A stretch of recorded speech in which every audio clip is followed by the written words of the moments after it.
¿Qué tal, colegas? Tengan ustedes buenas tardes. Les damos la bienvenida. El Colegio Nacional de la Abogacía presenta en todos los temas de suma importancia en nuestro país, y en este caso hoy vamos a tocar el tema de suma importancia para la Ciudad de México. Tenemos por ahí una iniciativa propuesta por el Grupo Parlamentario de Morena en relación a una modificación a diversas disposiciones del Código Civil, y en específico a modificación a temas de arrendamiento inmobiliario para casa habitación o para vivienda. Esta iniciativa está propuesta por las diputadas Marta Soledad Ávila Ventura y Valentina Valia Batres Guadarrama. Hacen referencia a una necesidad de modificación de diversas disposiciones en el tema de arrendamiento, y hoy vamos a analizar sobre este particular, y en específico derivado a dar respuesta a lo que se ha rumorado, en el sentido de que con esta iniciativa de reforma, si fuera aprobada, se estaría violentando la propiedad privada. Tengo que decirles que eso es falso. De la lectura que yo di de esta iniciativa, no encuentro ninguna disposición que atente al tema de la propiedad privada. Sí hay unas propuestas muy, muy importantes, pero ninguna tiene que ver con modificación de la propiedad privada o atentar contra la propiedad privada. Son opiniones muy personales de su servidor. Sin embargo, es respetable quien opine lo contrario, pero ya ustedes verán del análisis que hagamos artículo por artículo si ustedes encuentran algún atentado contra la propiedad privada. Esto viene siendo simplemente suposiciones, y pues bueno, entraremos al plano técnico sin entrar a temas políticos, y resolveremos si efectivamente esto es viable, si técnicamente o jurídicamente es viable, y si no, estas disposiciones que se están proponiendo reformar ya estaban contempladas y si había la necesidad de esa reforma. Bueno, con esta iniciativa con proyecto de decreto para la reforma que les hemos mencionado, dentro de la exposición de motivos nos habla la iniciativa de que existe una situación mundial y nacional por el COVID-19 que está afectando a todo el mundo, y no estamos ajenos a ella. No es un tema que sea en lo particular de nuestro gobierno o que sea en lo particular de nuestro país o de nuestros gobernantes. No es un tema que haya sido originado por ellos. Eso es una cosa evidente, y dentro de la exposición de motivos así lo manifiestan. Están exigiendo que se dé y queriendo proteger a las familias más vulnerables, y hacen una relación ahí de argumentos en cuanto a esta necesidad de hacer una modificación a las disposiciones que les he mencionado. También es importante destacar que dentro del punto tercero nos hablan del fundamento constitucional del derecho a la vivienda y el alquiler durante el COVID-19.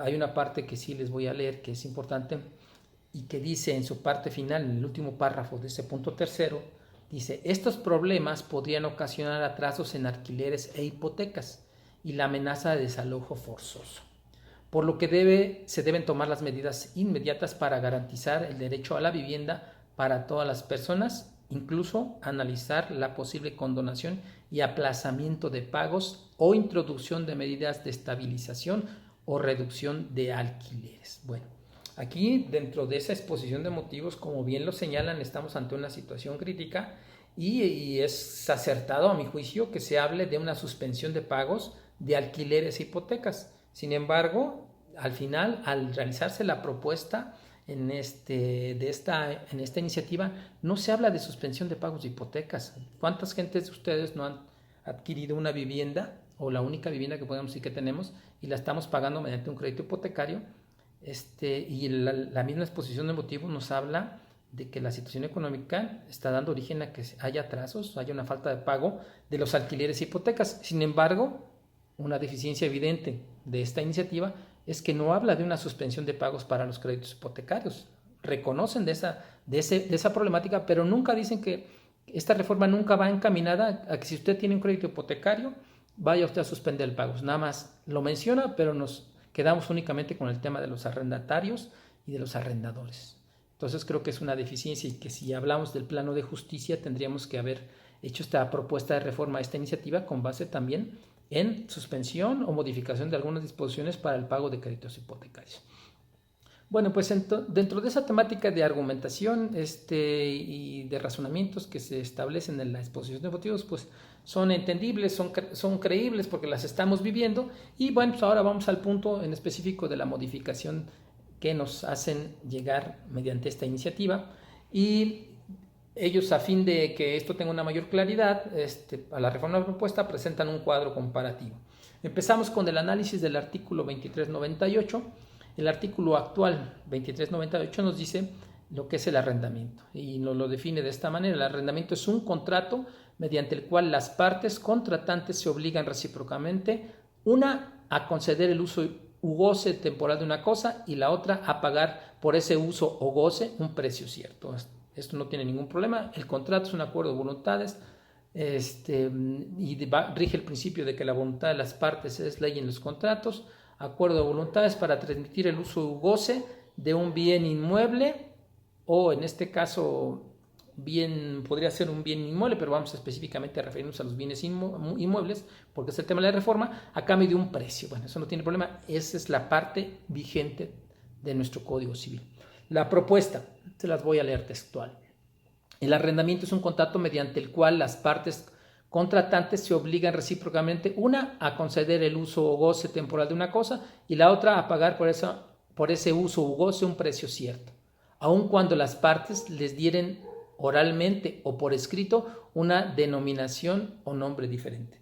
Pues esta modificación no tiene sentido, o sea, porque también ya dentro de los análisis que hacemos nosotros como abogados, sabemos que si celebramos un contrato de arrendamiento y le ponemos contrato de compra-venta, pues ya hay criterios jurisprudenciales que han definido que se tiene que atender a lo que la voluntad de las partes quiso, no en cuanto a la denominación. Yo le puedo poner contrato de compra-venta, como les he dicho, y sin embargo todo el texto o la intención de las partes es un contrato de arrendamiento. Consideramos que esa parte de esa modificación no tiene sentido, podría quedar como estaba sin ningún problema. En su fracción segunda nos dice este artículo 2398, el arrendamiento de vivienda es un contrato específico de arrendamiento.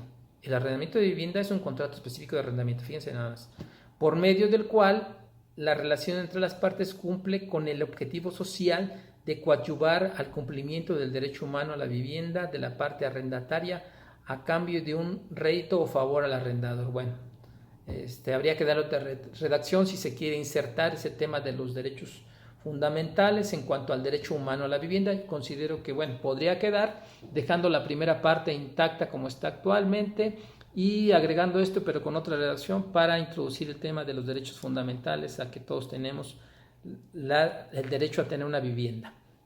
Después en el siguiente párrafo dice el arrendamiento de vivienda no podrá ser menor a 3 años. Ese sí ya es un tema que resulta importante. Si yo soy arrendador, si yo tengo una propiedad y quiero rentar, tengo que considerar que el plazo mínimo para un arrendamiento es de 3 años. O sea, antes estaba establecido la temporalidad de 1 año, hoy hablamos de una temporalidad de 3 años, no le veo gran problema y yo creo que tanto es garantía para el arrendador como para el arrendatario. Yo si soy arrendador me interesa que mi inmueble esté rentado el mayor tiempo posible, no me interesa tener un arrendamiento de 1 año y que al rato yo esté batallando para conseguir otro arrendador. O sea, ese no le veo la temporalidad, no le veo gran problema y hasta ahí todavía no encontramos un atentado a la propiedad privada.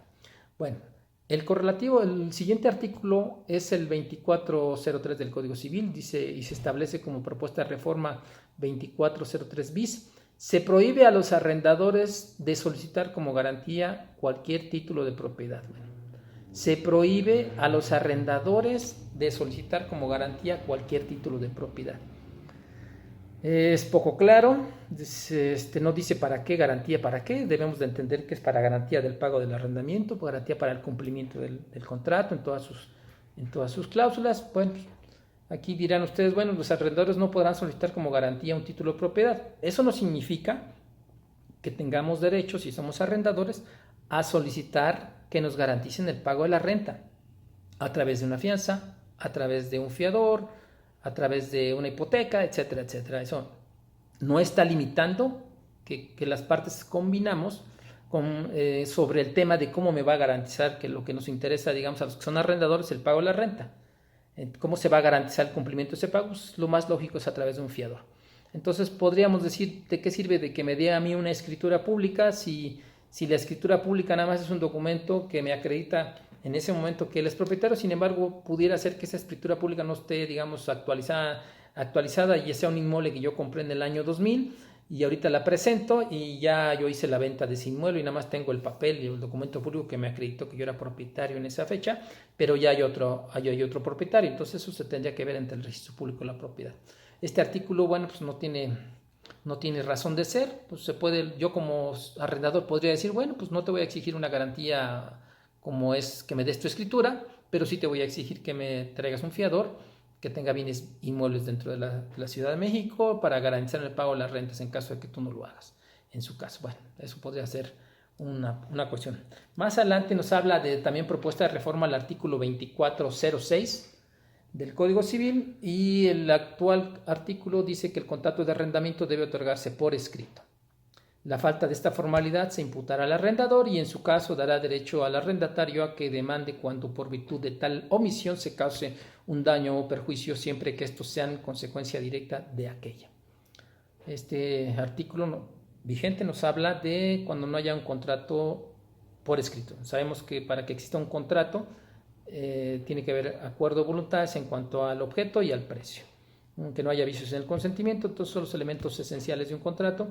Pero aquí la reforma a ese artículo 2406 deja intacta esa primera parte, pero agrega un segundo párrafo, y este segundo párrafo dice: en el caso de arrendamientos de vivienda, la ausencia de contrato escrito impedirá que pueda hacerse un desalojo, aún por incumplimiento del pago de la renta, hasta que no sea subsanada esa formalidad.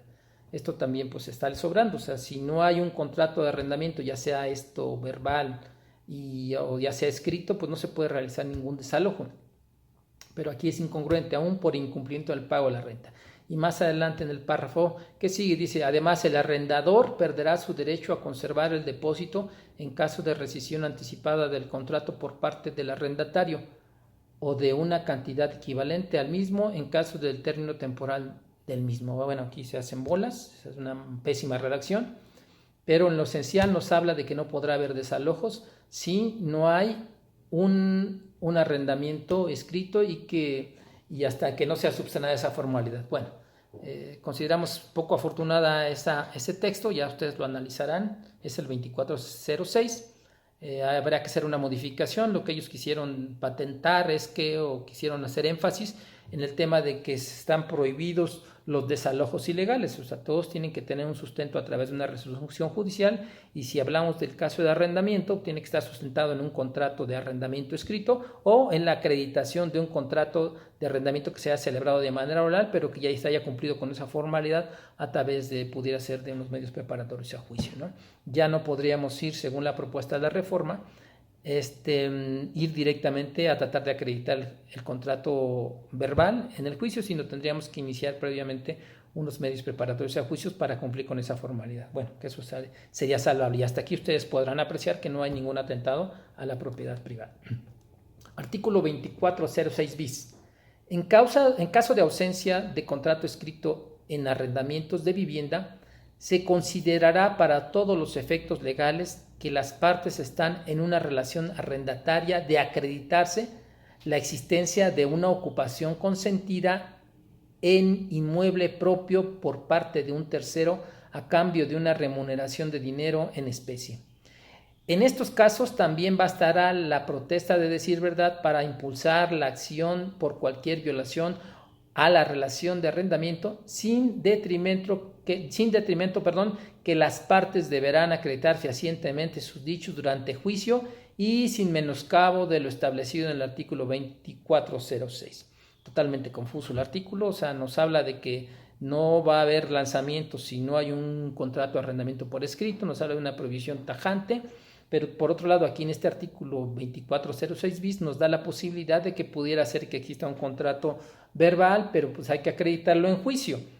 Entonces, bueno, este artículo de plano yo les comenté desde ahorita no debe de pasar porque tiene una pésima redacción, ya en su análisis se deberá reformar y saber cuál es la intención de poner este artículo. Yo considero que si le quieren dar al contrato de arrendamiento por escrito la categoría de ser un contrato formal, que únicamente valdrá si está por escrito, pues bueno, tendríamos que tener cuidado en esa parte y en su caso iniciar medios preparatorios a juicio para dar esa formalidad. Hay acuerdo, voluntades, consentimiento sobre el precio que se va a pagar por el uso y goce temporal de un bien inmueble, en este caso vivienda, pues tendría que ser una cuestión previa al inicio de un juicio. Pero bueno, el artículo no es nada claro y tampoco hasta ahí encontramos alguna modificación a los derechos patrimoniales de las personas, a una violación a la propiedad privada. 25 bis son derechos del arrendatario del inmueble como destino de vivienda, derechos del arrendatario, hablando en este caso de los inquilinos. Son derechos de los inquilinos a que no se les exija más de un mes de anticipo para el arriendo de un inmueble. Hasta ahí yo no soy inquilino. Si ustedes se dan cuenta de la mala redacción, dice, son derechos del arrendatario. ¿Cuándo hay arrendatario? Cuando hay un acuerdo sobre un inmueble que voy a rentar y hay un precio cierto y en dinero que voy a pagar por esa parte. Pero si me dicen que si yo hablo con mi arrendador y le digo, oye, o con mi futuro arrendador, le digo, oye, quiero rentar una vivienda, y me dice el arrendador, bueno, sí, te voy a rentar una vivienda, pero me vas a dar 2 meses de anticipo. Pero es que aquí la ley me marca, si esta ley fuera aprobada, a que no se me exija más de un mes de anticipo para el arriendo del inmueble. Hasta ese momento no soy arrendador porque no he acordado en un precio, ni hemos tenido el consentimiento de rentar. Entonces yo no puedo tener la calidad de arrendatario si no he acordado y no he sido aceptado en cuanto al precio y a la forma y a las cláusulas y al contenido de ese contrato. Entonces este artículo y esta fracción primera no tiene razones. Son derechos del arrendatario. Queda claro, yo todavía no soy arrendatario. Yo todavía no soy arrendatario en el supuesto que me establece la fracción primera. Al que no se me exija más de un mes de anticipo como arriendo de inmueble. Pues seré arrendatario hasta que yo acepte esas condiciones, pero todavía no soy arrendatario. Son derechos, en este caso, estamos viendo que son derechos del arrendatario u inquilino, fracción segunda, a no pagar un depósito de garantía mayor al precio del primer mes. Bueno, pues, tampoco le veo problema, tampoco soy arrendatario en ese momento. Y fracción tercera, a no ser víctimas de desalojos arbitrarios. Bueno, pues eso ya también, ya en cuanto yo sea de arrendatario ya tendré ese derecho y sale sobrando, a no ser víctima de desalojos arbitrarios. Esto es como si en el Código Penal pusieran que toda víctima del homicidio tiene derecho a no ser matado, no a ser privado de la vida. Pues es una cosa absurda, ¿no? Fracción cuarta. En caso de desocupaciones o lanzamientos ordenados judicialmente, deberá notificarse de la diligencia con una anticipación de 2 meses contados a partir de la fecha de la notificación. Esto sí es muy importante. Ya cuando yo soy inquilino y se inicia un juicio y se me han agotado todas las instancias, yo no puedo ser lanzado, hablando de vivienda para casa habitación, después de 2 meses de que me hayan notificado, oye, ya no tienes nada que hacer, ya se acabó todo, y en cumplimiento a esta fracción te notifico que tienes 2 meses para desocupar. Este es un tema que ya estaba dentro de nuestro código. Recordarán ustedes el terremoto 85, vinieron muchos problemas en temas de arrendamiento y había una disposición que establecía que nadie podía ser lanzado sino después de ser notificado que tenía 30 días para desocupar voluntariamente. Si no desocupaban voluntariamente, entonces ya eran lanzados a su costa. En este caso, bueno, pues es una ampliación, una temporalidad, se incrementa a 2 meses, tampoco le veo ningún problema. Es un tema que, bueno, pues dificultaría un poco, nos retrasaría si nosotros intentamos desocupar un inmueble como arrendadores, pues nos retrasaría 30 días más, ¿no? Y el problema que teníamos en esa época, y por qué se hacían los juicios tan largos, haciendo un paréntesis de esto, es por los plazos. De hecho, hubo una reforma para que los juicios se hicieran más ágiles y esto incentivara a que la gente quisiera rentar, porque ya la gente no quería rentar, derivado de que los juicios pudieran durar 5 o 6 años. Convenía más llevar inquilinos que llevar propietarios. En este caso, pues yo veo que, bueno, se amplía al tema de 2 meses y tenemos aquí ya la facilidad o la factibilidad de que ahora, con base en esta problemática de la pandemia y con base de que estamos implementando los juicios en línea, ya nosotros como litigantes, como abogados, tenemos que especificar dentro de nuestra demanda un domicilio y señalar un WhatsApp o señalar un correo electrónico donde las notificaciones nos van a surtir efecto. Entonces, pues aquí tampoco le veo gran problema, porque bajo esos parámetros antes teníamos la dificultad de notificarse, es como les comento, complicado. Ahora vaya, basta con mandar un correo electrónico y decirle, ya se agotaron las instancias, tienes 2 meses para desocupar y ya se da por hecha la notificación. Bueno, esto sería, digamos, de alguna manera innovadora. La fracción quinta nos habla de que en casos con personas con discapacidad, mujeres víctimas de violencia, embarazadas, personas indígenas, inmigrantes, personas en asentamientos informales, niños, niñas y otros grupos que así lo requieran, a que no se realice ningún desalojo sin la presencia de personal que brinde asistencia psicosocial o de cualquier otro carácter. Bueno, pues aquí también es una traba, es una cosa poco afortunada, pero se podría salvar pues poniendo, digamos, un psicólogo, un trabajador social, y con eso se cumpliría la formalidad. Considero que es innecesario, pero bueno, es parte de esta iniciativa de reforma. Y la fracción sexta, en caso de desocupaciones o lanzamientos ordenados judicialmente, tendrá derecho el inquilino a acceder, en caso de no contar con otras alternativas de vivienda adecuada, a refugios temporales adecuados y a acompañamiento gubernamental para acceder a alternativas de vivienda pública o privada, así como para todos los medios de disponibilidad para evitar la situación de calle. Bueno, esto ya no es un tema que le corresponde a los arrendadores, le correspondería al gobierno. Entonces ahí podemos decir que no hemos visto ningún atentado a la propiedad privada. Y esto, bueno, pues ustedes si son arrendadores no tengan ese pendiente o esa preocupación de que habría un problema en cuanto a que yo voy a tener que darles vivienda. No, eso correspondería al gobierno. Bueno, todavía falta que pase esta reforma, ¿no? La fracción séptima, acceder a mecanismos alternativos de solución de las controversias en casos fortuitos que se requieran la reglamentación de las condiciones del contrato para que se busquen unas alternativas. Bueno, esto yo considero también innecesario, porque ya el propio Código Civil establecía en un artículo 2443, permítanme, en el 2431 establecía para casos de fuerza mayor o casos fortuitos que no se le permitiera el uso u goce de la vivienda al inquilino, podría él optar por pedir una disminución de renta o incluso pedir que no se pague esa renta hasta poder solicitar la rescisión del contrato. Entonces, bueno, esa parte tampoco la veo necesaria y eso, como ya les comenté, estaba ya contemplado en el Código Civil. Y por último, parte de esta reforma nos habla de la modificación al artículo 2431 bis, que dice que de conformidad con el artículo 1796 de este código, en casos de emergencia nacional, desastres naturales, declaratorias de emergencia ambiental o natural, así como cualquier otra situación de fuerza mayor que paralice la actividad económica o impida al arrendatario el cumplimiento del contrato, podrá solicitar al arrendador la renegociación transitoria o definitiva de las condiciones del contrato de arrendamiento. Para esos efectos podrá, etcétera, etcétera. Bueno, como les comenté hace un momento, esto ya estaba contemplado. Incluso podíamos dejar de pagar la renta si se nos impidía el uso u goce temporal de la cosa arrendada, o hasta pedir la rescisión. Bueno, sería cosa, bueno, de a lo mejor poner un poco más de contenido ese artículo que ya existía, pero yo no veo la necesidad de plasmar este artículo 2431 bis, de ser específico en pandemia. Hablando de caso fortuito, fuerza mayor, ahí contemplamos todos.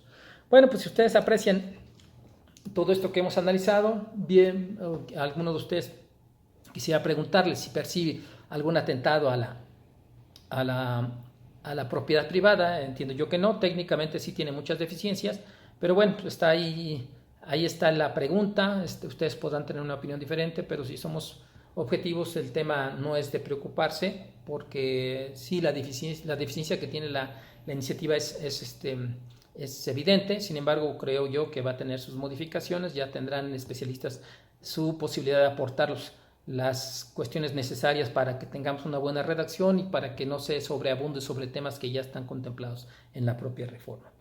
Los dejo por hoy, estamos pendientes y bueno, pues espero sus comentarios, suscríbanse a nuestro canal y seguiremos en espera de nuevos temas que sean de actualidad y de importancia, y en este caso como es esta iniciativa de reforma. Tengan ustedes buena tarde.